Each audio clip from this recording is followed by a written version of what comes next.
Opening. The official doctrine said the Sherman was survivable. The battlefield's mathematics said otherwise. Every time an 88 barked, your odds of dying spiked. Crews called it the voice of God with a stopwatch. At 900 meters, one clean hit on the glacis could turn a tank into a furnace. Ordnance promised fixes. Paper moved. Men burned. Frontline mechanics in France and the Low Countries stared at POC 43s and flak 36s across hedgerows and road cuts. No sanctioned armor kit. No time. At night off the books a different answer appeared. Salvaged Panther steel, welded where Doctrine said do not. German gunners noticed. The problem: 88 lethality versus Sherman reality. The 88mm problem starts with velocity and geometry. High-velocity guns throw armor-piercing shells on flat trajectories that do not forgive mistakes. APCBC, armor-piercing, capped, ballistic capped, arrives fast and bites steel at oblique angles. In hedgerow country, Shermans edged forward to sea, turret high. That is how you get killed. A typical fight ran the same script. A concealed POC 43 8 to 1200 meters out, aiming at the lower front plate or right turret cheek. If the angle's near normal, it goes through. Fuel lines rupture. Ammunition cooks. Seconds. Logs recorded platoons reduced in minutes and advances halted for lack of crews. The Ronson slur spread. Doctrine offered angling, smoke, and coordination with artillery and infantry.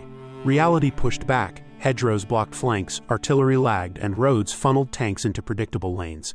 Thin side plates stayed thin. The field did not care about manuals.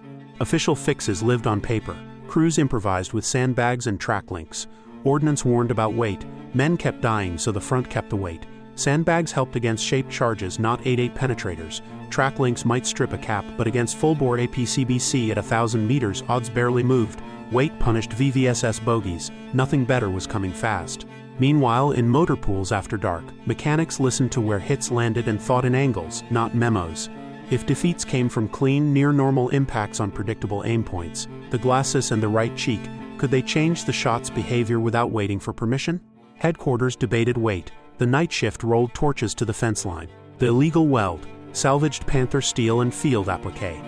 Unauthorized modifications risk more than a chewing out. You could lose rank.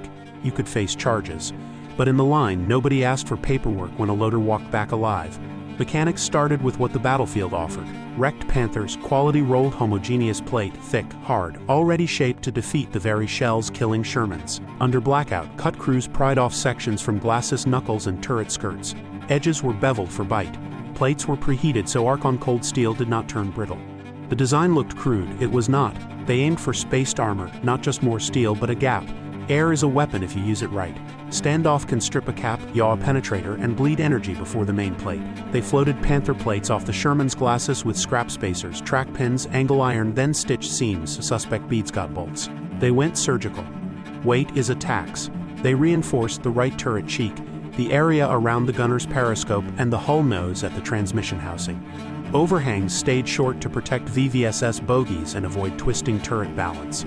A few crews added a narrow eyebrow above the driver's visor. Each job looked different but followed the same logic. Where do the 88s hit at our ranges?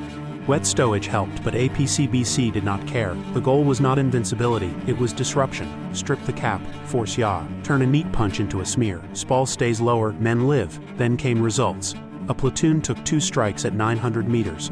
The first cratered the cheek applique, no perforation. The second hit the glacis, sheared a plug, and skipped. The tank reversed on its own power. The crew drove back shaking, not burning. Secrecy became quiet consent.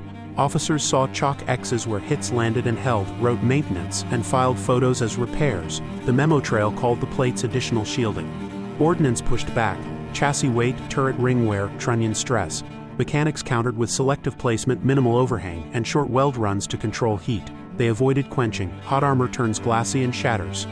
German plate ran harder, American plate spread stress. Marrying them took finesse. Rough welds worked, smart welds saved lives. Data piled up off the books. Hit logs taped inside turrets. Chalk marks on plates. 88 at 10:30, 950 meters, no kill. Night tallies tracked brew-ups versus recoverable. Within months a pattern emerged. Non-perforations climbed on near-normal frontal hits inside a kilometer. Spall injuries rose but corpses fell. Damaged tanks rolled back under their own power. While headquarters argued doctrine, the enemy rewired expectations, which brings us to the other side of the site. The enemy sees it, German gunner results and tactical shift. German 88 crews expected first-round kills. When a Sherman took a hit and did not torch, their risk calculus broke. Gunner notes flagged additional plate. Optics showed a second line on the hull. Odd ricochets appeared. Overmatch still existed. The 88 could punch through, but angle plus standoff changed shots. Second rounds cratered or glanced. Some dumped energy before the main plate. The air gap murdered perfect geometry. Longer engagements exposed guns to what they hated: ranging artillery, smoke, flanking patrols. Positions that once fired one and shifted now needed third shots. By the third, American 105s were walking in and flanks were moving. Units sensed the shift. Lanes that felt like execution became pressable. A 1,000-meter ambush showed the pattern. First hit dented the cheek applique and held. Second skated on the glacis. Smoke dropped. Third missed as Shermans angled and returned on the flash. After-action notes recorded fewer brew-ups. Recovery vehicles towed damaged tanks, not burnt hulks. Crews rotated out for stitches, not burial details. Ordnance sent observers. Sanction came quietly. Factory kits mirrored the field's choices: cheek reinforcement, nose applique, attention to standoff and angle. Not every tank carried it. Enough did to matter. Company logs across one sector listed 50 tanks saved by non-perforations, deflections, or survivable partial penetrations attributed to added plate and smart angling. No hero myth, just math that tilted human.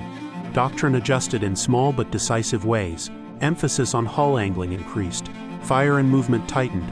The mathematics got less brutal. The enemy still killed, but not on schedule. In the aftermath, the welders signed nothing. Their proof stood in mess lines.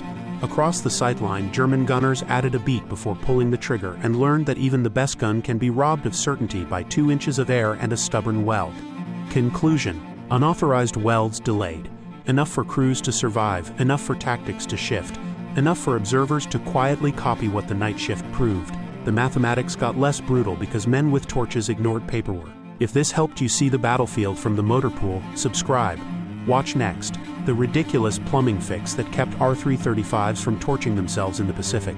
What would you risk keeping your crew alive? Drop your take below.